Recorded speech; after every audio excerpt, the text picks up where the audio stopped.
పవన్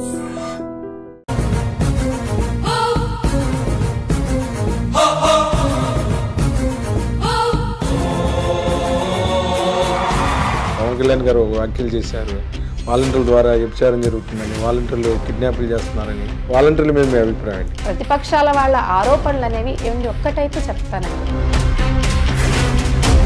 వరాహ తీసుకొని కొన్నాళ్ళు ఆ వెహికల్లో అడావుడు చేశారు. టీడీపీ జనసేన పొత్తు ఉంటుందో లేదో కూడా తెలియని పరిస్థితి. ఇన్ఫాక్ట్ గుంటూరు జిల్లాలో జనసేనకు బాగానే ఉన్నట్టుంది. అంటే జనసేన పోనీ నువ్వు ఇండివిజువల్గా పోటీ చేయి, నువ్వు ఏదో నారా లోకేష్ యువగలం పాదయాత్ర ఏమైనా ప్రభావం చూపుద్దా గుంటూరు జిల్లాలో? ఎట్టి పరిస్థితిలో లేదండి. ఎందుకంటే లోకేష్ గారు పాదయాత్ర చేశారు, కానీ వైసీపీ పార్టీలో మహిళలకి ఎటువంటి స్థానం ఉంది? రెస్పెక్ట్ ఎలా ఉంటుందంటే పార్టీలో ఇక్కడ మార్పులు చేర్పులు చేశారు గౌరవ సీఎం గారు. రజనీ గారు వచ్చి ఈ పక్కన వచ్చారు, సుచరిత మేడం. ఆ చేంజింగ్స్ వల్ల లాభం ఉంటుందా నష్టం? నష్టం అయితే ఉంటుందని నేను అనుకోవట్లేదండి. ఎందుకంటే ఇక్కడ జగన్మోహన్ రెడ్డి గారు ఎలా ఉంది మేడం ఫీడ్బ్యాక్? అంటే ఫీడ్బ్యాక్ ఎలా ఉంది అంటే ఐఎమ్ ఓకే అండి, I'm very much comfort with Jagan అన్న. బికాజ్ ఆఫ్ కాన్ఫిడెంట్గా ముందుకెళ్తున్నాం. వై నాట్ 175 అని ఎందుకు అనుకుంటున్నారు మేము అంటుంది? ఎందుకంటే ప్రస్తుతం జగన్ గారు వచ్చిన తర్వాత మేము కూడా విజిట్కి వెళ్తూ ఉంటాం గ్రామాల్లో. ఆ పిల్లలు అయితే కళ్ళెంబడి నీళ్ళు పెట్టుకుంటుంటాం, ఎందుకంటే అంత మంచి ఫెసిలిటీస్. జగన్ అన్న వచ్చిన తర్వాత ఇవాళ చూస్తే అండి ఎంత ఇన్నోవేటివ్గా ఐబీ కరికులం కావచ్చు ఇవన్నీ కూడా తీసుకొచ్చి అసలు. Welcome to dream. నేను మీ జర్నలిస్ట్ ఎలిమిని. ఏదైతే ఎన్ఆర్ఐగా ఉంటూ డాక్టర్గా సేవలు అందిస్తూ జగన్ గారి మీద అభిమానంతో ఇటు గుంటూరులో కూడాను, ఏదైతే టీడీపీ కంచుకోటలో కూడాను పోటీ చేసిన ముక్కు మహిళ బండ్లమూడి రోజారాణి ప్రస్తుతం మనతో ఉన్నారు. రాష్ట్రంలో జరుగుతున్న జగనన్న అభివృద్ధి చూసి ఏదైతే ఈ ప్రాంతంలో ఎవరు కూడాను వైసీపీకి జెండా ఎగిరిపోయిన రోజుల్లో కూడాను ఆమె ధైర్యంగా ఈ ప్రాంతంలో కార్పొరేటర్గా కూడాను పోటీ చేశారు. ప్రస్తుతం నాతో రోజారాణి గారు ఉన్నారు. ఆమె ఎలా వచ్చారు, ఎందుకు వచ్చారు, జగన్ గారు అంటే ఎందుకని అంత అభిమానం కూడాను అడిగి తెలుసుకుందాం. మేడం నమస్తే. నమస్తే. చెప్పండి మేడం, ఏంటి అసలు జగన్ గారికి మీరు ఏ అభిమానులు ఉన్నారు? సోషల్ మీడియాలో మీ వీడియోలన్నీ కూడా ఇప్పుడు ట్రెండ్ అవుతూ ఉంటాయి. జగన్ గారి గురించి మాట్లాడే మాటలు, మరి పక్కన టీడీపీ వాళ్ళని కూడాను మీ మాటలతో వాళ్ళని ఎండగడుతూ ఉంటారు. అసలు ఎలా మొదలైంది మేడం జర్నీ? అంటే ఒక డాక్టర్గా ఉంటూ మీరు ఎందుకన్నా వచ్చారు రాజకీయాలకి? అంటే డాక్టర్ అని కాదండి, చిన్నతనం నుండి కూడా అంటే మా ఫాదర్ నాకు రోల్ మోడల్ అండి. ఆయన కూడా అందరికీ అంటే పల్లెటూరు అయినా కానీ ఉన్నదానిలో అందరికీ సర్వీస్ చేయడం అలా చేస్తూ ఉండేవారు ఆయన. ఒక విధంగా చెప్పాలంటే వారు రాసిన డైరీలే నాకు ఇన్స్పిరేషన్.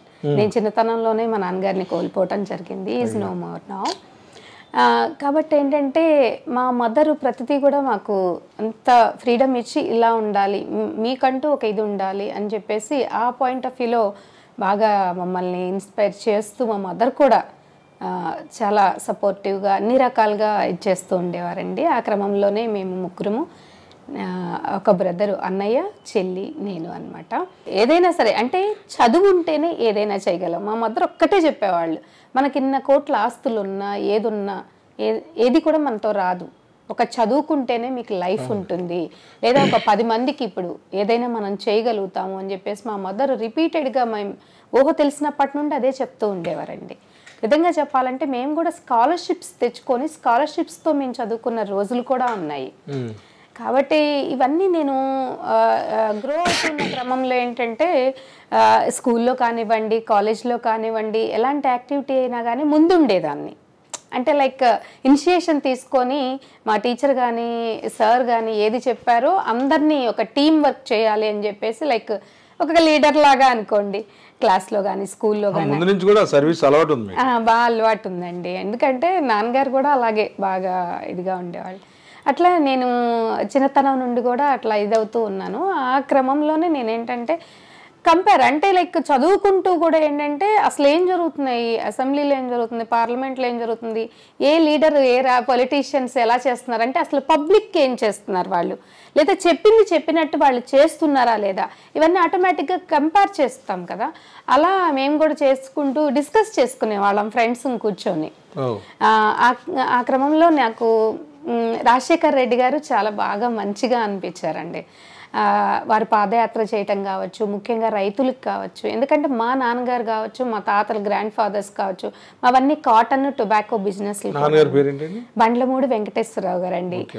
ఆ పేరు కన్నా అబ్బాయి గారు అంటే అందరికీ తెలుస్తుంది అనమాట. ఈ రోజుకి కూడా ఆయన చనిపోయి 36 సంవత్సరాలు అయినా కానీ అలానా అబ్బాయి గారు అంటే తెలియని వాళ్ళు ఉండరు. నేను ఏదైనా ఇప్పుడు నంబూరు శంకర్రావు గారు వాళ్ళు 2019లో 2020లో సంక్రాంతి సంబరాలకు కూడా నన్ను అటు పిలిచారు. అందరూ కూడా అదే మన అబ్బాయి గారు అమ్మాయి వచ్చిందంట, అబ్బాయి గారు అమ్మాయి వచ్చిందంట అని చెప్పి అలా కూడా నన్ను చూడడానికి వచ్చి నన్ను కలిసిన సందర్భాలు చాలా మంది ఉన్నారు. అట్లా ఏంటంటే మనము ఎంత ఎదిగామని కాదండి, మనం ఎంతమందిని కలుపుకొని వెళ్తున్నాము. నాయకత్వం అంటే అదే కదండి.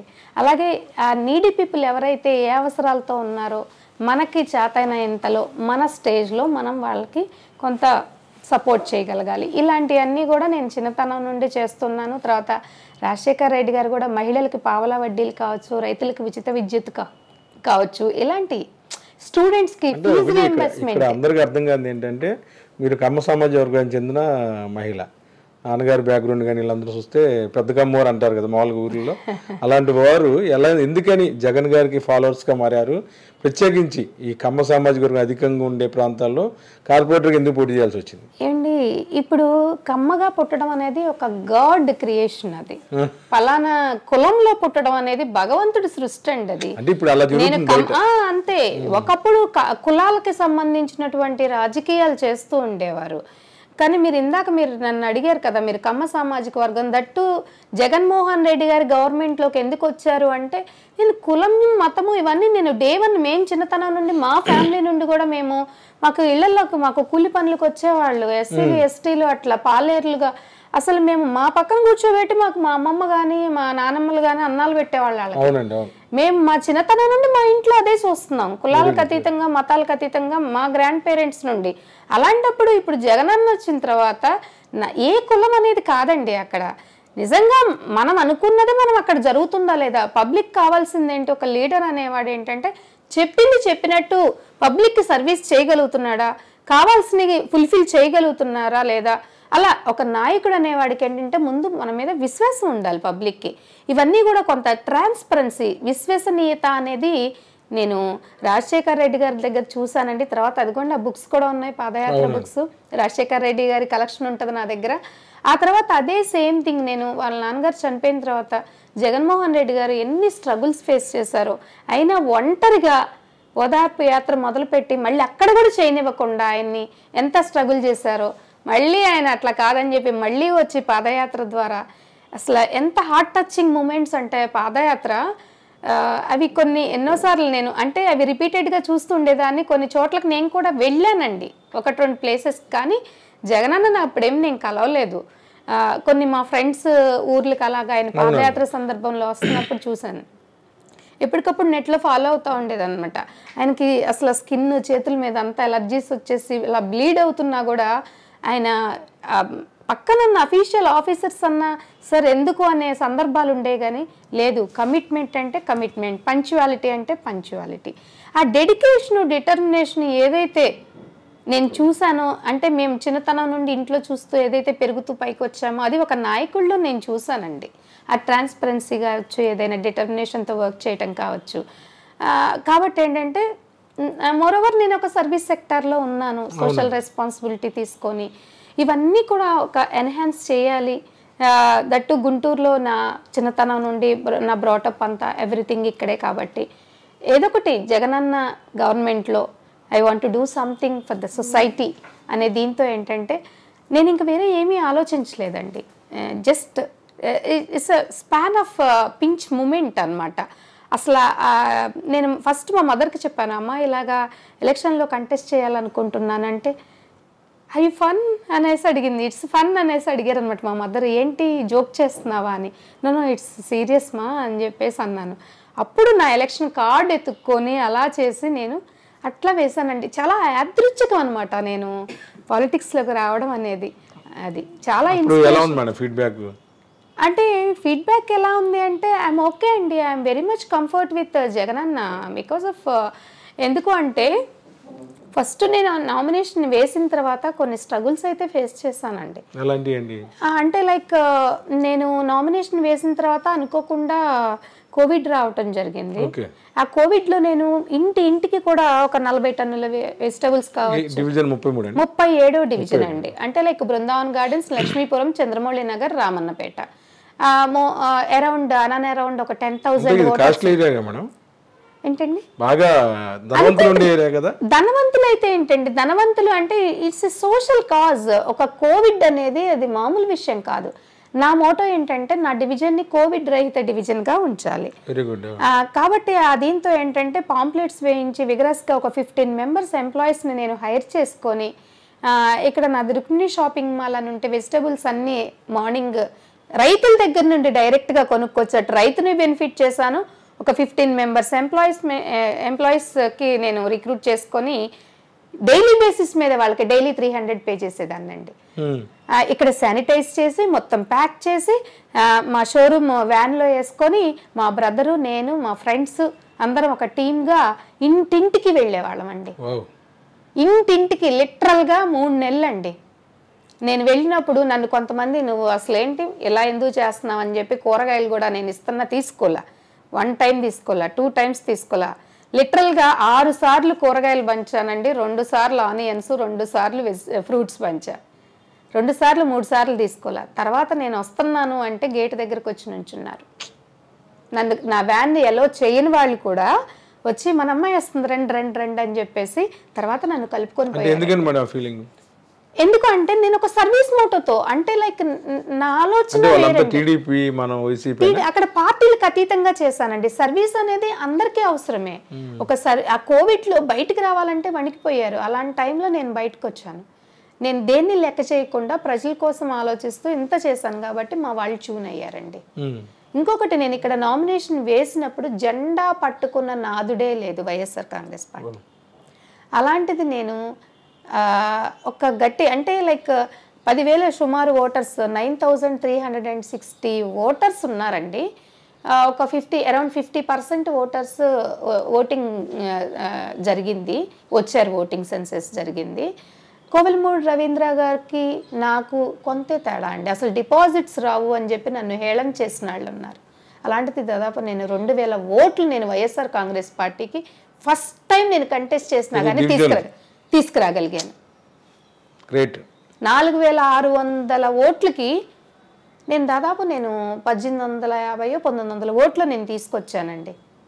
చాలు, మరి ఎందుకంటే జగనన్న చేసేవన్నీ కూడా నాకు హార్ట్ టచింగ్. నాకు హీఈస్ మై మోటివేటర్ అండి. నేను అన్ని రకాలుగా నేను ఏదైతే చిన్నప్పటి నుండి అనుకుంటూ ఉన్నానో అది జగనన్న గవర్నమెంట్లో, జగనన్న లీడర్షిప్లో నేను చూస్తున్నాను. That's what. అది నాకు కమ్మ సామాజిక వర్గమా, లేకపోతే కాపు సామాజిక వర్గమా, రెడ్డి సామాజిక వర్గమా, లేకపోతే ఎస్సీ ఎస్టీ బీసీనా, that's not matter for me. నాకు అది మ్యాటర్ కాదండి. మనకు కావాల్సింది ఒక రెస్పాన్సిబిలిటీ తీసుకొని పబ్లిక్లోకి వచ్చినప్పుడు we have to fulfil that. ఏదైతే మాట ఇచ్చామో ఆ కమిట్మెంట్ ఈజ్ మోర్ ఇంపార్టెంట్. అది అంటే ఇది యూనిసెఫ్ అవార్డు కూడా వచ్చిందని పుస్తకంలో చూశాను. కొంతమంది ఫ్రెండ్స్ కూడా చెప్పారు. అంటే ముందు నుంచి అంటే కాలేజ్ స్టేజ్ డాక్టర్ గుంటా కూడాను కొంతమంది ఎవరైతే ఫుడ్ దొరకని పిల్లలకి మీరు సపోర్ట్గా ఉంటారని కూడా చెప్తారు. అవునండి. యాక్చువల్గా ఏంటంటే నా పీజీ, నా ఎంఎస్ ఐటీ అవగానే ఏంటంటే చిన్నతనం నుండి అలా ఉంటూ ఉండేదాన్ని. బట్ నా ఎడ్యుకేషన్ ఎప్పుడైతే అయిపోయిందో, ఫస్ట్ ఎంప్లాయ్మెంట్ రాగానే ఫస్ట్ తీసుకున్న శాలరీ, నేను ఇక్కడ టీజేపీఎస్ కాలేజ్లో నేను అసిస్టెంట్ ప్రొఫెసర్గా చేశానండి. బీబీఏ ఉండేది, నేను వెళ్ళేదాన్ని. ఫస్ట్ శాలరీ నాది 5,000 రూపాయలు. అది నేను ఫస్ట్ మా మదర్కి ఉపయోగించాను. తర్వాత మొత్తం కూడా చారిటీ చేసేసాను. మా మదర్కి ఒక చీర కొన్నానండి, మిగిలింది కంప్లీట్గా నేను డొనేట్ చేసేసాను నీడీ పీపుల్కి. నా ఫస్ట్ శాలరీ. అట్లా ఆ రోజు నుండి నాకు నేను ఎంతైతే సంపాదిస్తానో 20% లిటరల్గా దట్ గోస్ టు చారిటీ అండి. అది శానిటేషన్, ఎడ్యుకేషన్ బేసిక్ కాజ్గా తీసుకొని ఇప్పటికీ అండి, ఎప్పటికీ చేస్తాను. అది కాకపోతే ఏంటంటే ఒక చైల్డ్కి, గర్ల్స్కి, లేడీస్కి, ఎందుకంటే లేడీస్ని ఎంకరేజ్ చేస్తే డెఫినెట్గా అది ఆ ఫ్యామిలీకి మనం ఇది సపోర్టర్స్ అయిన ఫీలింగ్, నా సెల్ఫ్ సాటిస్ఫాక్షన్ అనమాట అది. అది వాళ్ళ జగనన్న గవర్నమెంట్లో కూడా మహిళా సాధికారత అని చెప్పేసి మహిళలకు ఎంత పెద్ద ఇది వేసేసి కూర్చోబెట్టారో ఆయన. నిజంగా యూఆర్ ఆల్ బ్లెస్డ్. చెప్పండి, మీరు చదువుకున్నప్పుడు స్కూల్స్ పరిస్థితి వేరేగా ఉండేది. అవునండి. ప్రస్తుతం జగన్ గారు వచ్చిన తర్వాత మేము కూడా విజిట్కి వెళ్తూ ఉంటాం గ్రామాల్లో. ఆ పిల్లలు అయితే కళ్ళెంబడి నీళ్ళు పెట్టుకుంటుంటారు, ఎందుకంటే అంత మంచి ఫెసిలిటీస్ ఇప్పుడు కూడాను. రిఫార్మర్స్ హెల్త్ అది ఎలా అనిపిస్తుంది మేడం? మీరు విదేశాల్లో కూడా తిరిగారు, అటువంటి సంస్కృతి ఇక్కడ సీఎం గారు తెస్తున్నారు కదా. ఇంకోటి నేను 1993లో 10th పాస్ అవుట్ అండి. సీతారామయ్య స్కూల్లో ఇక్కడే చదువుకున్నాను 6th to 10th. ఇప్పటికప్పుడు ఎంత స్కూల్ చూడండి. అంటే లైక్ అప్పుడు మాకు ప్రాపర్ వాష్రూమ్స్ కూడా ఉండేవి కాదు, బెంచెస్ కూడా ప్రాపర్గా ఉండేవి కాదు. చదువుకోవడానికి కూడా ఏంటంటే ఒక్కొక్కసారి స్టడీ అవర్స్ అంటే బయట కూర్చొని చదువుకునే వాళ్ళం అనమాట. అలా అన్నీ ఫేస్ చేసుకుంటా వచ్చాం. బట్ జగనన్న వచ్చిన తర్వాత ఇవాళ చూస్తే అండి అసలు ఎలా ఉందంటే యుఎస్లో స్కూల్స్ ఎలా ఉన్నాయి, అక్కడ క్లాస్ రూమ్స్ ఎలా ఉన్నాయి, అక్కడ బాత్రూమ్స్ కానీ వాష్ ఏరియాస్ కానీ అలాగే ఫెసిలిటీస్ కానీ at the same time curriculum కూడా అండి, సబ్జెక్ట్స్ కూడా ఎంత ఇన్నోవేటివ్గా ఐబీ కరికులం కావచ్చు ఇవన్నీ కూడా తీసుకొచ్చి అసలు ఒక విప్లవమే తీసుకొచ్చారండి జగనన్న. అటు ఎడ్యుకేషన్ మెయిన్ చదువులో తీసుకొచ్చారు. నాడు నేడు ద్వారా స్కూల్స్ అన్నీ కూడా దాదాపు 46,000 పాఠశాలలనండి రెనోవేషన్ చేసి మొత్తం కూడా ఫుల్ ఫర్నిష్డ్ చేసేసి టీచర్స్కి కూడా ట్రైనింగ్ ఇప్పించడం. అవునండి. టీచర్స్కి కూడా ఇప్పుడు ఏదైతే కరికులం వాళ్ళు మెయింటైన్ చేస్తున్నారో బైజూస్ కంటెంట్ కావచ్చు, అలాగే ఐబీ కరికులం కావచ్చు, లేకపోతే సిబిఎస్ఈ కావచ్చు, ప్రాపర్ ట్రైనింగ్ టీచర్స్కి కూడా. ఇంతకుముందు పూర్వం ఎలా ఉండేదండి, టీచర్స్కి సబ్జెక్ట్ సరిగా వచ్చేది కాదు, అసలు ఇంగ్లీష్ మీడియం అనేది ఉండేది కాదు. అపోజిషన్ వాళ్ళు ఏంటంటే ఇంగ్లీష్ మీడియం అని హేళన చేసేవాళ్ళు, ఎందుకంటే అక్కడ లో ప్రొఫైల్ ఉన్న పిల్లలు వాళ్ళ ఫ్యామిలీస్ నుండే ఉంటారు అక్కడ. కానీ వాళ్ళకి చదువులు ఎందుకంటే ఈక్వలైజేషన్ ఎక్కడొచ్చేసిద్దో మళ్ళీ వాళ్ళు చదువుకొని పైకి వచ్చేస్తే మనకి అయ్యగారు అని చెప్పేసి చేతులు కట్టుకొని ఉండరు, మన పక్కన వచ్చి కాలు మీద కాలు వేసుకొని కూర్చుంటాడు. మరి అలాంటిది ఇవాళ ఏంటంటే ఇంగ్లీష్ మీడియం అనేది ఒక మామూలు ఇది కాదండి. అది ఇవాళ రోజున ప్రైవేట్ పాఠశాలలు, ప్రైవేట్స్ ఆర్గనైజేషన్స్ ఏవైతే ఎడ్యుకేషనల్ ఆర్గనైజేషన్స్ ఉన్నాయో చూస్తూ ఉండండి. కమింగ్ 5 yearsలో they are going to be close their institutions I think because of Jagananna. అలా ఉందండి ఇక్కడ ఇప్పుడు ఎడ్యుకేషన్ సిస్టము అలా మారిపోతా ఉంది. ఇంకోటి మీరు మొన్న నేను చెప్పారు ఏంటి, బీటెక్ అయిపోయిన వాళ్ళు ఇంటర్న్షిప్ కూడా గవర్నమెంట్ స్కూల్స్లో చేయొచ్చు కదా. గవర్నమెంట్ స్కూల్స్లో చక్కగా స్టూడెంట్స్కి అలాగే టీచర్స్కి ట్రైనింగ్ ఇవ్వటం కావచ్చు, ఇక్కడ ఇంటర్న్షిప్ చేసేసి ఆ ప్రాజెక్ట్ వాళ్ళ కాలేజ్లో ఇచ్చేసారు. అసలు ఎంత ఇన్నోవేటివ్ థాట్ అండి అది. అసలు ఆ థాట్ వస్తుందా ఎవరికైనా? దట్ ఈస్ జగనన్న అండి. అలాగే హాస్పిటల్స్, మరి ఫ్యామిలీ డాక్టర్ కాన్సెప్ట్ తీసుకోండి. పూర్వం రోజుల్లో ఫ్యామిలీ డాక్టర్స్ ఉండేవాళ్ళు. అలాగే యుఎస్లో డాక్టర్ ఉంటే వాళ్ళ డేటా అంతా మేనేజ్ చేయటం కావచ్చు, మనకి అసలు ఏ ప్రాబ్లమ్స్ ఉన్నాయి ఏంటి అని ఒక్క ఫోన్ చేయగానే వాళ్ళు మొత్తం అట్లాంటి కాన్సెప్ట్ని వాళ్ళ రోజున జగనన్న ఇండియాలో ఇంప్లిమెంట్ చేయడానికి ఒక ఫ్యామిలీ డాక్టర్ కాన్సెప్ట్ పెట్టి ముఖ్యంగా మెడిసిన్స్ కూడా డోర్ డెలివరీ చేస్తున్నటువంటి పరిస్థితులు మనం ఆంధ్రాలో చూస్తున్నామండి. అసలు కలలో అన్నా ఊహించామంటారా? చెప్పండి, వాలంటీర్లు ఉన్నప్పుడు పవన్ కళ్యాణ్ గారు వ్యాఖ్యలు చేశారు, వాలంటీర్ల ద్వారా వ్యభిచారం జరుగుతుందని, వాలంటీర్లు కిడ్నాప్లు చేస్తున్నారని. ఏదైతే మీరు కరోనాలో సర్వీస్ చేసినప్పుడు వాళ్ళు కూడా వాలంటీర్లు ఇంటింటికి వచ్చారు, మాస్కులు ఇచ్చారు. వాలంటీర్ల మీద మీ అభిప్రాయం ఏంటి? అత్యద్భుతం అండి. ఇవాళ రోజున దేశం మొత్తం కూడా రోల్ మోడల్గా తీసుకొని వాళ్ళు ఇంప్లిమెంట్ చేయబోతున్నారు వాలంటీర్ సిస్టమ్ని. ప్రధానమంత్రి మోడీ గారు కూడా ఆల్రెడీ పిలుపునివ్వటం జరిగింది.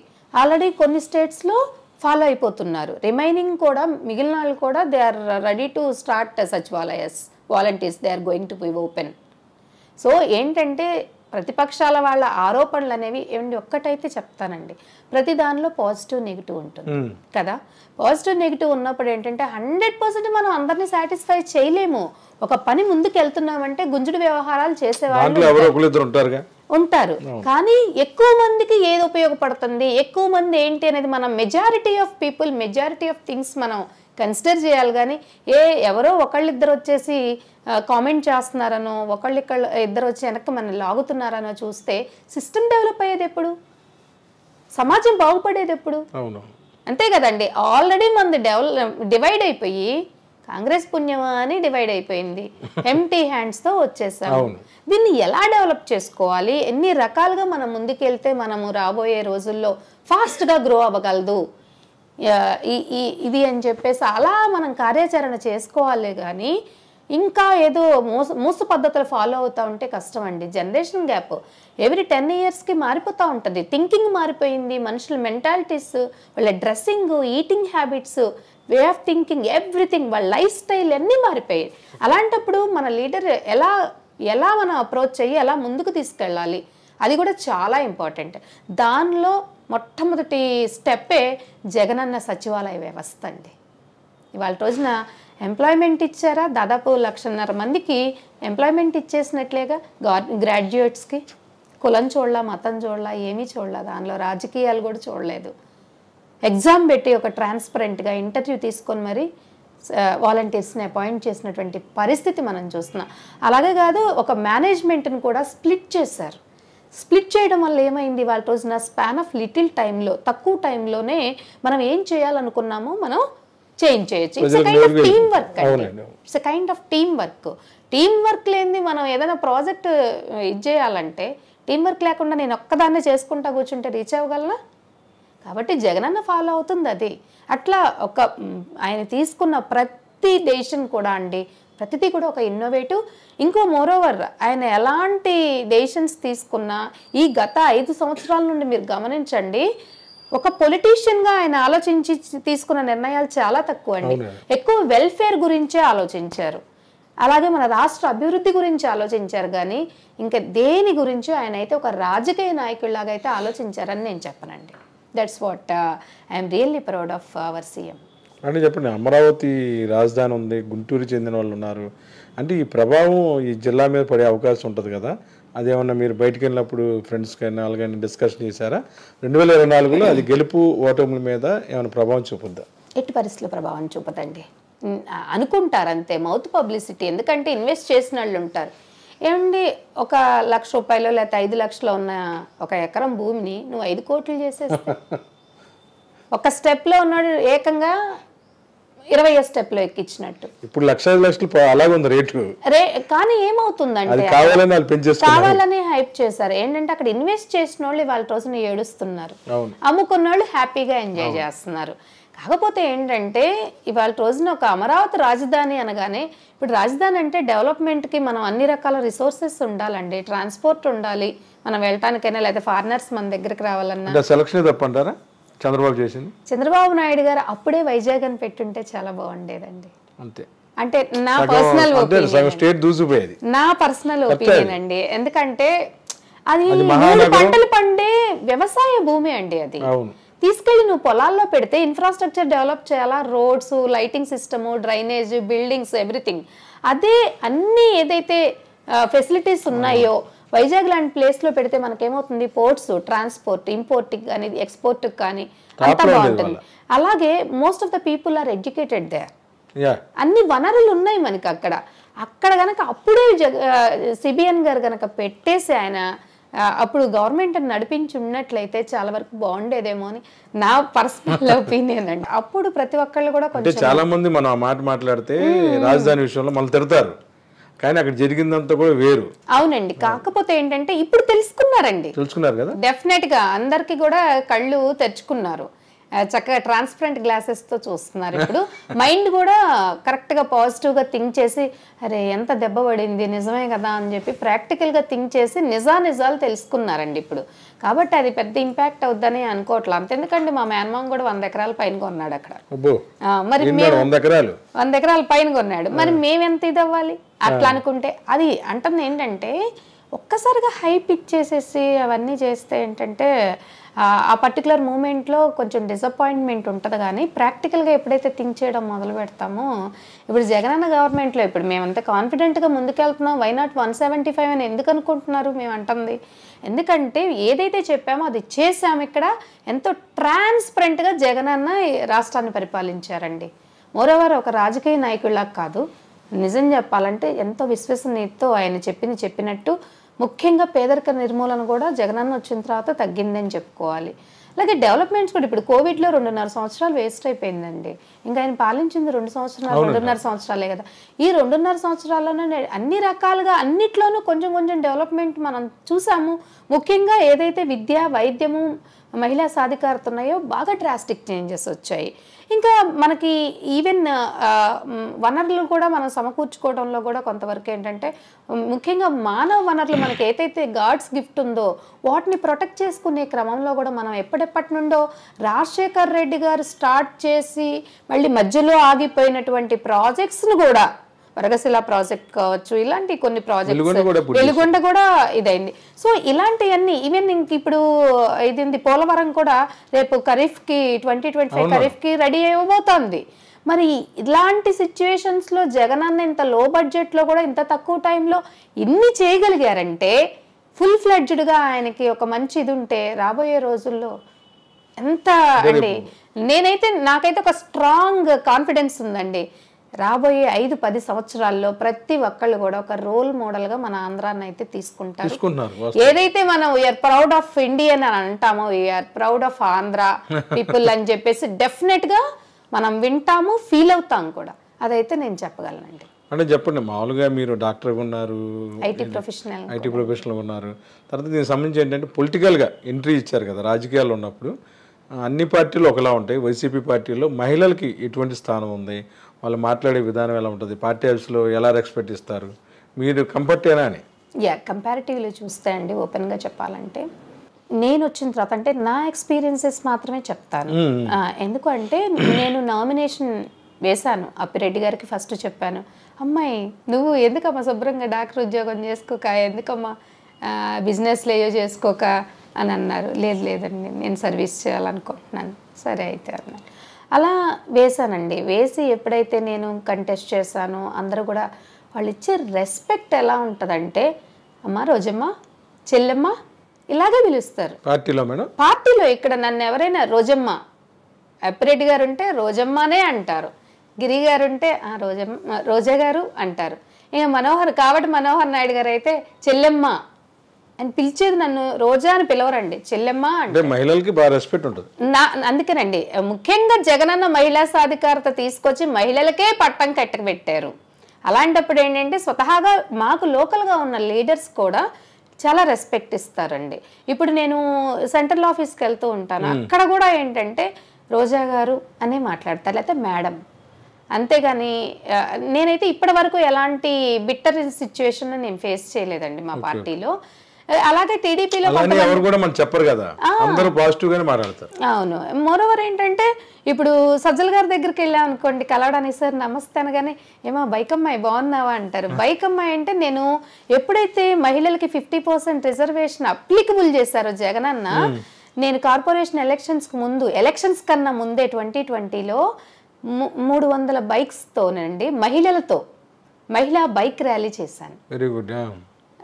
అది బాగా క్లిక్ అయిందండి, బాగా క్లిక్ అయింది. ఆ తర్వాత మన వాసిరెడ్డి పద్మ గారు రాజమండ్రిలో పెట్టించారు, తర్వాత విజయవాడలో అట్లా తర్వాత కొంతమంది చేశారు. కానీ very first time bike rally conduct చేసింది లేడీస్తో నేనేనండి. గుర్తుండిపోయింది, బైక్ అమ్మాయి అంటారు అనమాట. నేను ఇట్లాగా చేస్తున్నాను సార్ అని ఇన్వైట్ చేయడానికి వెళ్ళానండి.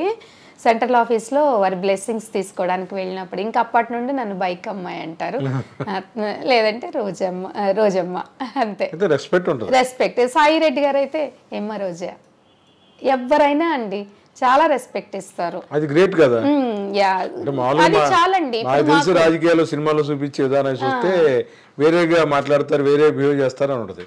కానీ ఇక్కడంతా డిసిప్లిన్ అనేది వెరీ మచ్ డిసిప్లైన్డ్ అండి. ఎందుకంటే అసలు they never bothered about anyone అన్నమాట. ఎలాంటి యాక్షన్ తీసుకోవడానికి కూడా వెనకాడరండి లేడీస్ విషయంలో. ఎందుకంటే నేను ప్రాక్టికల్గా నేను ఉండి చూస్తున్నాను కాబట్టి నాకు తెలిసినంత వెరీ బాగా స్ట్రిక్ట్ అండి, బాగా స్ట్రిక్ట్. కానీ మంచి రెస్పెక్ట్ ఇస్తారు. నా మటుకైతే నేను అది చూస్తున్నాను కాబట్టి నేను మీ ముందు చెప్పగలుగుతాను. గ్రేట్ కదా మేడం. అంటే ఒక ప్రొఫెషనల్గా ఉన్నారు, ఒక హై ఫ్యామిలీ నుంచి వచ్చారు, అంటే రాజకీయాలు కూడా ఎంత గొప్పగా ఉంటాయి వైసీపీలో.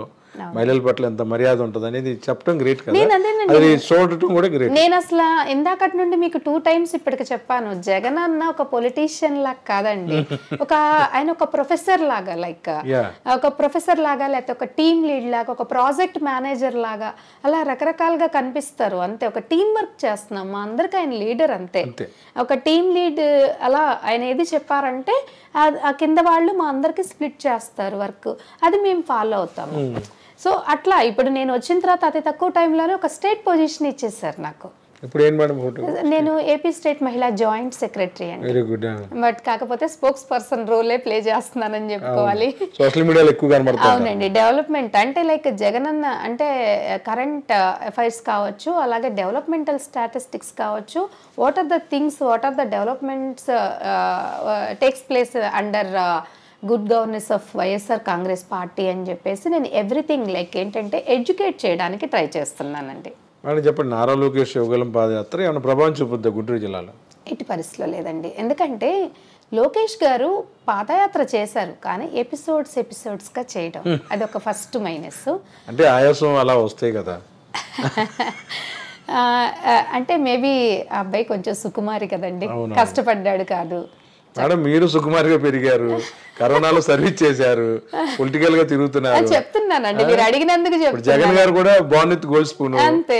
ఆయన ఎంత అంటే కష్టపడ్డాడు. నేను మీరు అడిగారని పాయింట్స్ చెప్తున్నాను. సుకుమారి ఒకటి, సుకుమారంగా పెరిగాడు ఒకటి, అంటే గారాభంగా పెరిగాడు, సుకుమారంగా పెరిగాడు, సుకుమారుడు. తర్వాత ఎపిసోడ్స్ గా చేశాడు, అలాగే ఈవినింగ్ వాక్స్ ఎక్కువ చేశాడు. అంటే మనకి పాదయాత్ర అనేసరికి మార్నింగ్ నుండి ఈవినింగ్ వరకు ఉంటుంది, మహా అయితే ఫుడ్ కాగుతాము లేకపోతే అంతే. ఇప్పుడు జగనన్న పాదయాత్ర కంపేర్ చేస్తే ఎలా ఉంటదంటే ఎవరింటికి వెళ్తే వాళ్ళ ఇంట్లో ఏది పెడితే అది తినేవాళ్ళు. అదేనండి, అదిగోండి బుక్ ఉంది కదా, పాదయాత్ర బుక్ ఉంది, మీరు చదవండి, వారం రోజులు నిద్రపోరు మీరు.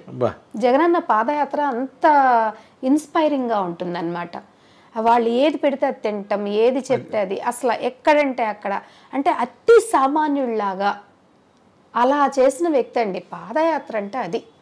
అందుకని ఏంటంటే లోకేష్ ఇప్పుడు వచ్చి దట్టు ఇంకోటి కంక్లూజన్ డే రోజన్నా తమ్ముడు ఏదన్నా చెప్తాడేమో నేను వెయిట్ చేశానండి. అంటే ఒక ఏమన్నా కొన్ని పారామీటర్స్ లైక్ ఇదిగో నేను ఇలా వస్తున్నాను, దీస్ ఆర్ ద థింగ్స్, నేను ఒక లీడర్గా నేను వచ్చిన తర్వాత లేదా ఒక ఎమ్మెల్యేగా ఒక మినిస్టర్గా వచ్చిన తర్వాత ఇదిగో నేను వీటితో వస్తున్నాను అని చెప్పేసి ఎవరికి ఒక ఇవ్వడం అయితే కమిట్మెంట్ ఇవ్వలేకపోయాడు. ఆ రోజు కూడా అనౌన్స్ చేయలేదు. అది లీడర్కి ఇప్పుడు ఏంటంటే నమ్మకం ఎక్కడ వస్తుంది, అప్పుడు పబ్లిక్కి ముందు మీ మీద నమ్మకం అనేది క్రియేట్ చేయగలగాలి కదండి. ఎంతకీ ఆ శాంతం కూడా అది జరుగుతున్న రోజులు జగన్మోహన్ రెడ్డి గారిని రకరకాలుగా ఆయన అసాసినేషన్ చేయటమే కాదు, ఒక రెడ్ బుక్ పెట్టుకొని ఏం చేశాడంటే నేమ్స్ దీనిలో నోట్ చేస్తున్నాను అని చెప్పి అదొకటి కూడా నెగిటివ్ అండి. మీరు అడిగారు కాబట్టి చెప్తున్నాను. సో ఇవన్నీ ఒక లీడర్ అనేవాడు ముందుకు వెళ్తున్నప్పుడు నేనేం చేస్తానో చెప్పాలి, నేను వచ్చిన తర్వాత మీ అందరికి ఎంత అండగా ఉంటానో చెప్పగలగాలి. అవేం లేకుండా ప్రజెంట్ ఎవరైతే నాయకుడు ఉన్నాడో ఆయన తిట్టుకోవడమే నీకు అన్ని రోజులు సరిపోయింది అంటే దెర్ ఈస్ నో మీనింగ్ అండి. మళ్ళీ ఆయన పక్కన కొంతమంది ఉండి ఇష్టం వచ్చినట్టు ఆ తాడికొండలో ఏదో శ్రీదేవి ఇక్కడ నుండి అక్కడికి జంపు జిలానీ లాగా వెళ్ళింది. ఆవిడ వెళ్ళిపోయి ఒకప్పుడేమో బాబు బాబు బాయ్ బాయ్ బాయ్ అని చెప్పి మాట్లాడిన ఆవిడ ఇక్కడికి వచ్చేసి చిన్న బాబు అని మాట్లాడటం, అవన్నీ ఏమవుతుందంటే వాల్యూస్ డిగ్రేడ్ అయిపోతాయి. అలాంటి చర్యల వల్ల ఏమవుతుందంటే ఏదైతే మన మీద గౌరవం ఉందో పబ్లిక్లో మనం చేతులారా అది దాన్ని మనం స్పాయిల్ చేసుకున్న వాళ్ళం అవుతామేమో అని చెప్పేసి నేను అనుకుంటాను. మేడం చెప్పండి, ఏదైతే జనసేన అధినేత పవన్ కళ్యాణ్ వరాహి తీసుకొని కొన్నాళ్ళు ఆ వెహికల్లో అడావుట్ చేశారు, ఇప్పుడు మళ్ళీ సైలెంట్ అయిపోయారు. టీడీపీ జనసేన పొత్తు ఉంటుందో లేదో కూడా తెలియని పరిస్థితి. ఈ నేపథ్యంలో కొద్దిగా ఇంపాక్ట్ గుంటూరు జిల్లాలో జనసేనకు బాగానే ఉన్నట్టుంది. గుంటూరు జిల్లాలో ఉందని కాదండి, అసలు ఏపీలోనే ఒక డైలమా సందిగ్ధావస్థ స్థితి ఏర్పడిందని చెప్పి చెప్పుకోవాలి. జనసేనని కాదు, టీడీపీ కాదండి. ఏమవుతుందంటే జనసేన పోనీ నువ్వు ఇండివిజువల్గా పోటీ చేయి, నీతో పాటు కాపులందరూ ఉంటారు, అది డిఫరెంట్ స్టోరీ. నువ్వు ఏదో చంద్రబాబు నాయుడు గారికి సపోర్టర్గా వచ్చి ఆల్ ఆఫ్ సడన్ డిక్లేర్ చేయటం వల్ల జైల్లో అప్పుడు ఆ రోజు రాజమండ్రికి వెళ్ళి అది చాలామంది డైజెస్ట్ చేసుకోలేకపోయారని అయితే మనం నిక్కచ్చిగా మాట్లాడుకోవాల్సిన అవసరం ఉందండి. అది ఇప్పుడు మైనస్ అయి కూర్చుంటుంది పవన్ కళ్యాణ్ గారికి. ముఖ్యంగా ఆయన చేసిన పనులు కూడా అండి, హైదరాబాద్లో ఆఫీస్ని తగలబెట్టేయడం, ఫైల్స్ అన్నీ తగలబెడిపోవడం, అలాగే అతని దగ్గర ఉన్న వాళ్ళు ఎవరైతే ఉన్నారో వాళ్ళందరూ బయటికి వెళ్ళిపోవటం కావచ్చు, కొన్ని లూప్ హోల్స్ ఏవైతే ఉన్నాయో అవి వీళ్ళకి నచ్చకపోవచ్చు. అది కొంచెం మేనేజ్మెంట్, ఆయన మేనేజ్మెంట్ లోపం అని చెప్పి నేను అనుకుంటున్నానండి. ఒక అడ్మినిస్ట్రేషన్ పాయింట్ ఆఫ్ వ్యూలో ఆయనకి అక్కడ కొంచెం ఇబ్బంది తలెత్తింది కాబట్టి స్ప్లిట్ అయిపోయారు ఎవరికి వాళ్ళు అని అనిపిస్తుంది. అసలు అదేనండి చెప్తా ఉన్నాను. అంటే పొలిటికల్గా కాకుండా ఆయన ఏంటంటే నార్మల్గా ఒక లీడర్ లాగా వస్తున్నాడు, మాట్లాడుతున్నాడు, వెళ్తాడు. కానీ ఎప్పుడైతే మళ్ళీ చంద్రబాబు నాయుడు గారు మీటింగ్ పెట్టే పవన్ ఇలా కాదు అలా అనగానే రావడం, ఒక ఫోర్స్గా వచ్చేస్తాడు, ఎవరిని లెక్క చేయనట్టు వచ్చేసి కొన్ని ఏవోవో మాట్లాడటం. కొంచెం సైకలాజికల్ డిజార్డర్స్ ఉంది కదా, అంటే మీరు అబ్జర్వ్ చేస్తుంటారు, మీరు సైకాలజీ కూడా చేస్తుంటారు. అంటే the way he is talking ఎలా ఉంటుందంటే, అంటే ఇది చాలా విపరీత ధోరణిలో దూషించటం కావచ్చు, మనిషి ఊగిపోవడం, ఆ మేనరిజమ్స్ అవన్నీ కొంచెం ఏంటంటే సో పర్సనల్ అసాసినేషన్ అనేది నేను త్వరగా అంత ఇష్టపడినండి. బట్ కాకపోతే ఏంటంటే రాజకీయాలకైతే పవన్ గారు పనికిరారండి. ఆయన స్ట్రాటజీ కూడా ఇక్కడ వర్కౌట్ అవుద్దని నేను అనుకోవట్లేదు. ముఖ్యంగా రేపు ఎలక్షన్ కోడ్ వచ్చిన తర్వాత బీఫామ్స్ అంటే నేమ్స్ ఏవైతే డిక్లేర్ చేస్తారో దానిలో ఎంతమంది ఉంటారో, ఎంతమంది జారిపోతారో, ఎంతమంది పవన్ గారితో ట్రావెల్ చేస్తారో టీడీపీ కూటమి వల్ల చెప్పలేము. అలాగే టీడీపీలో ఉన్న వాళ్ళు కూడా జనసేన నచ్చని వాళ్ళు ఉంటారు. జనసేనని కూటమి రావడం వల్ల టీడీపీలో కొంతమంది లీడర్స్కి సీట్స్ రాకపోవడం, అసంతృప్తులు, ఇవన్నీ చాలా రీజన్స్ ఉంటాయి. మోరోవర్ ఏంటంటే ఆయన ఎలక్షన్స్లో ఈవెన్ తెలంగాణలో కూడా ఆయనకి డిపాజిట్స్ కూడా వచ్చిన పరిస్థితి లేదు. అలాగే 2014 ఎలక్షన్స్లో కూడా ఆయన ఇదైంది లేదు. కాబట్టి 2024లో కూడా ఆయన సక్సెస్ అవుతారని చెప్పేసి నేను అనుకోవట్లేదు. చెప్పేశారు మొత్తానికి. అలా చెప్పండి, గుంటూరు జిల్లాకు సంబంధించి మార్పులు చేర్పులు చేశారు గౌరవ సీఎం గారు. రజనీ గారు వచ్చి ఈ పక్కన వచ్చారు, సుచరిత మేడం గారు. ఆ చేంజింగ్స్ వల్ల లాభం ఉంటుందా, నష్టం ఉంటుందా? నష్టం అయితే ఉంటుందని నేను అనుకోవట్లేదండి. ఎందుకంటే ఇక్కడ జగన్మోహన్ రెడ్డి గారు ఏవైతే అంటే లైక్ మెయిన్ ఆయన ఫీడ్బ్యాక్, పబ్లిక్ పోల్ తీసుకుంటున్నారండి. పబ్లిక్ ఒపీనియన్స్ ఫీడ్బ్యాక్ అని ఏదైతే గత 5 సంవత్సరాలుగా నాయకులు ఎవరైతే ఎమ్మెల్యేలు ఉన్నారో అలాగే వాళ్ళ ఫీడ్బ్యాక్ అంటే పబ్లిక్ అక్కడ ఉన్న ఫీడ్బ్యాక్, అసలు ఏం జరిగింది ఏంటి, ఇదొక ఎత్తు అయితే, మనం రజనీ గారిని తీసుకుంటే 175 నియోజకవర్గాల్లో గుంటూరు 2 అనేది ఒక పెక్యులర్ కాన్స్టిట్యుయెన్సీ అని చెప్పుకోవాలి. కాబట్టి ఏంటంటే ఆ మేడం ఇక్కడ తీసుకుంటే చాలామంది మీకు గుంటూరు 2 అనగానే బిజినెస్ పీపుల్, అవునండి నాది కూడా దానిలోనే వస్తాయి. సో ఆ సినారియోలో కూడా మేడం కూడా వెల్ ఎడ్యుకేటెడ్. సో ఈ దట్టు గత 4.5 సంవత్సరాలుగా ఆవిడ ఏం చేశారు చిలకలూరుపేటలో, అసలు అది చిలకలూరుపేట టీడీపీ కంచుకోట.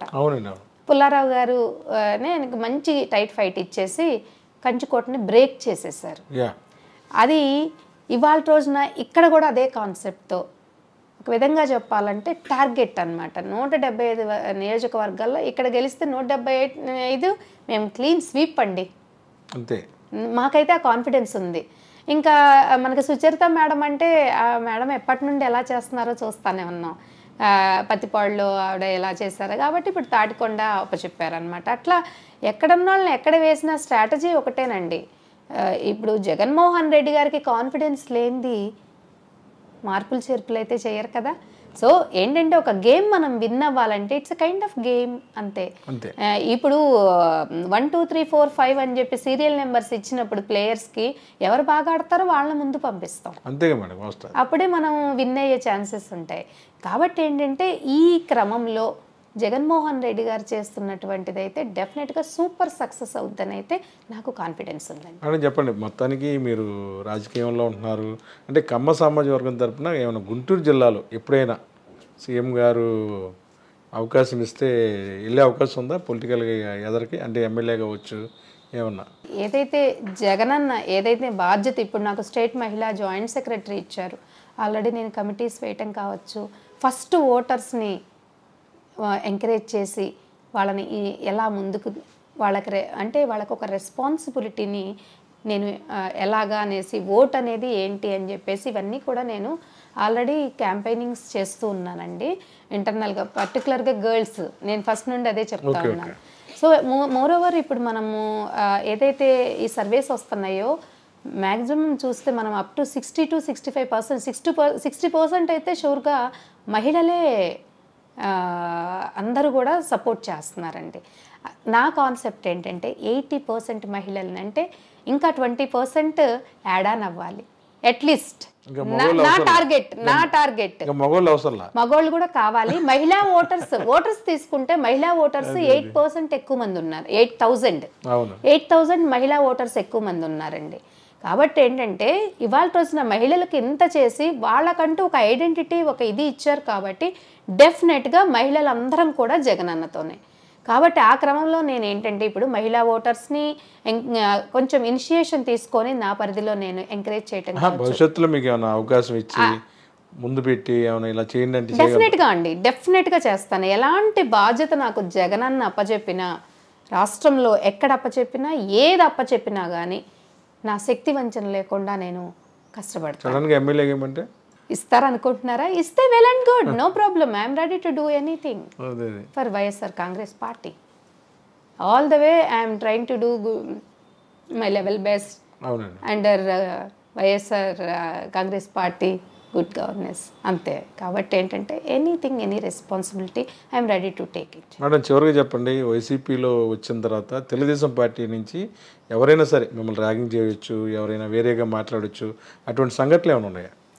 ఒక విధంగా చెప్పాలంటే నేను ఈ పాలిటిక్స్లోకి వచ్చినప్పుడు కొత్తలో, అంటే 2019 ఆ క్రమంలో నాకు బీఫామ్ రాకుండా చేయాలని చాలామంది ట్రై చేశారు వైసీపీలో. టీడీపీకి సంబంధించి అదే చెప్తున్నానండి, వైసీపీలో ట్రై చేశారు, టీడీపీలో అయితే ఇంకా 100% ట్రై చేశారు. ఎలా అంటే నేను నామినేషన్ వేసి ఆ బీఫామ్ వచ్చే ఆ పర్టికులర్ మూమెంట్లో, అంటే 1 year మధ్యలో గ్యాప్ వచ్చిందండి కోవిడ్ వల్ల, 1.5 year. దానివల్ల మధ్యలో నన్ను అంటే వేరే రకంగా ఇబ్బంది పెట్టలేదు, నన్ను ట్యూన్ చేయడానికి. మనకు అక్కడ కరెక్ట్గా ఉండదు, మనకు సస్టైనబిలిటీ ఉండదు, అసలు ఐడెంటిటీయే ఉండదు, నిన్ను రానివ్వరు, ఇట్లా నన్ను కొంచెం డిస్కరేజ్ చేయటం కానీ, అలాగే కానీ నన్ను ర్యాగింగ్ అనేది అయితే నాకు అసలు ఎక్స్పీరియన్సే లేదండి, చదువుకునే రోజుల్లో లేదు. ఎందుకంటే నేనే ర్యాగింగ్ చేస్తా, అవసరం అయితే నేనే రౌడీని, నన్ను ఎవరు ర్యాగింగ్ చేస్తారు. అలాగే పొలిటికల్ గా కూడా నన్ను ర్యాగింగ్ చేస్తారు. ఇప్పుడు మీరు మంచిగా ప్రోటోకాల్లో ఉన్నారు, అవన్నీ చూసి కొంచెం ఈర్ష్యాలు ఉంటాయి కదా. ఉంటాయండి, కానీ ఎవరు నా వెనక మాట్లాడుతున్నాయి కానీ, మాట్లాడుతున్నారేమో నాకు తెలీదు, నా ఎదురుగా వచ్చైతే నన్ను కామెంట్ చేసిన వాళ్ళు కానీ, అయితే ఎందుకు నువ్వు ఇలా చేస్తున్నావు అని గట్టిగా మాట్లాడిన వాళ్ళు కానీ ఇటు టీడీపీలో కానీ అటు వైసీపీలో కానీ ఎవరూ లేదండి. ఎందుకంటే ఈవెన్ నేను ఇప్పుడు డెవలప్మెంటల్ స్టాటిస్టిక్స్, కరెంట్ అఫైర్స్ చేస్తూ ఉన్నాను కదా, ఒక్కళ్ళు కూడా నన్ను ఎఫెండ్ చేసిన వాళ్ళు లేరు ఇప్పటి వరకు. జనసేనలో కానీ టీడీపీలో కానీ నేను ఏదైనా పోస్టర్ పెడితే, ఎందుకంటే నేనేం అనాలోచితంగా పెట్టను, ప్రాక్టికల్గా అక్కడ ఏం జరిగిందో అది మాత్రమే నేను ఎడ్యుకేట్ చేయడానికి ట్రై చేస్తున్నాను. ఫస్ట్లో ఈ రోజాకి పని బాటలేదా, బిజినెస్లన్నీ పక్కన పడేసేసి ఏదో చేస్తూ ఉంది, వీడికి ఏం చేస్తారు ఆ పార్టీలో, అసలు కమ్మాళ్ళకి దగ్గరకే రానివ్వట్లేదు అని చెప్పి ఇలాంటి కామెంట్స్ ఉన్నాయి. ఎప్పుడైతే నేను అవన్నీ కూడా పట్టించుకోకుండా, నా మోటో ఏంటి, అసలు ముందుకు తీసుకెళ్ళాలి. జగనన్న ఏదైతే రిఫార్మర్స్ తీసుకొచ్చేసి కష్టపడుతున్నారో ముందు మనం ఆ క్రమంలో అది అందరికీ తెలియచేయాలి అని చెప్పేసి నేను ముందుకెళ్తున్నాను. కానీ నన్ను ఏం చేశారు, నాకేమి ఇచ్చారు ఇట్లా నేను చూడలేదండి. నాకు ఆశించకుండానే రాష్ట్ర పదవి ఇచ్చారు, ఓకే, అది నేను it's really great honour for me. చెప్పండి, జగన్ గారికి ఓటు ఎందుకు వేయాలి, 2024 సీఎం ఎందుకు చేయాలి? ఓటు ఎందుకు వేయాలి అంటే, మనం ఫర్దర్గా రాబోయే రోజుల్లో ఈవెన్ ఈ ఆంధ్రప్రదేశ్ డెవలప్ అవ్వాలన్నా, మంచిగా పిల్లలు చదువుకోవాలన్నా, లేదంటే చదువుకొని ఇక్కడే ఉద్యోగాలు చేసి తల్లిదండ్రుల దగ్గరే ఉండాలన్నా, విదేశాలకు చదువులకు వెళ్తారు, కానీ ఇక్కడ సరైనటువంటి ఇది లేకే కదా హైదరాబాద్లో కావచ్చు, బెంగళూరులో కావచ్చు, విదేశాల్లో కావచ్చు సెటిల్ అవుతున్నారు. కాబట్టి ఏంటంటే అది ఇక్కడ ఇప్పుడు జగనన్న ఉంటే కమింగ్ 10-15 ఇయర్స్లో డెఫినెట్గా ఎవ్రీథింగ్ మనకు ఆంధ్రాలోనే ఉంటుంది. కరెక్టే. చక్కగా పేరెంట్స్తో కూర్చొని హార్బర్లు, మెడికల్ కాలేజీలు, ఇటు పోర్ట్స్ ఉన్నాయా, ఫిషింగ్ హార్బర్స్ కావచ్చు, ఇంటర్నేషనల్ ఎయిర్పోర్ట్స్ కావచ్చు, మెడికల్ కాలేజెస్ కావచ్చు, అలాగే ఆర్బీకేస్ కావచ్చు, రైతు భరోసా కేంద్రాలు. ఇప్పుడు ఒక్కటండి, అసలు గుడి బడి రైతు భరోసా కేంద్రము అలాగే విలేజ్ క్లినిక్ లేనటువంటి పంచాయతీ కానీ పల్లె కానీ అసలు మన రాష్ట్రంలో ఉందా? నా ఓపెన్ ఛాలెంజ్ అండి, మీరు చూపించగలరా? అసలు అది ఏం లేవు కదా. దట్స్ వాట్ అండి, that's what we need Jagan అండి, విగ్గరస్గా వీ నీడ్ జగన్. అందుకని ఏంటంటే డెఫినెట్గా మన రాష్ట్రం బాగుపడాలన్నా, అందరూ హ్యాపీగా ఉండాలన్నా కూడా జగనే వస్తే బాగుంటుంది అని చెప్పేసి రాష్ట్రంలో ఉన్నటువంటి 5 కోట్ల ప్రజానీకము, దగ్గర 5 కోట్ల ఓటర్స్ కూడా అనుకుంటున్నారు, కోరుకుంటున్నారు. రాబోయే రోజుల్లో ప్రతి ఒక్కళ్ళు ఓటుని ఒక బాధ్యతగా తీసుకొని జగనన్నకే వేస్తారు. ఫ్యాన్ గిరగిరా తిరుగుతుంది. మేము సిద్ధం అని చెప్పేసి భీమిల్లో శంఖారామం పూరించాము. కాబట్టి మా target 175 out of 175. That's it అండి. Thank you madam. మొత్తమే కూడాను ఆంధ్రప్రదేశ్లో గౌరవ యువ ముఖ్యమంత్రి వైఎస్ జగన్మోహన్ రెడ్డి గారు లాంటి వ్యక్తులు అధికారంలో రావటం వల్ల గ్రామ స్థాయిలోనే కాదు, ఏదైతే పట్టణంలో నగరాల్లో కూడాను ప్రజలందరూ కూడా సంతోషంగా ఉన్న నేపథ్యంలో అటువంటి వ్యక్తిని తిరిగి సీఎంగా ఎన్నుకోవాలని ప్రతి ఒక్కరు భావిస్తున్నారంటున్నారు బండ్లమూడి రోజారాణి. అంతేకాకుండా రాష్ట్ర వ్యాప్తంగా గౌరవ ముఖ్యమంత్రి కానీ పార్టీ కానీ తనకి ఆదేశాలు ఇస్తే ఎక్కడి నుంచి అయినా సరే అవసరమైతే పోటీ చేయటము, లేకపోతే పార్టీ అప్పగిచ్చిన బాధ్యతలు కూడా నెరవేరుస్తా అంటున్నారు రోజారాణి గారు. వీడియో జర్నలిస్ట్ విజయకృష్ణతో కలిసి ఐ డ్రీమ్ కోసం అబ్దుల్ అలీం, గుంటూరు.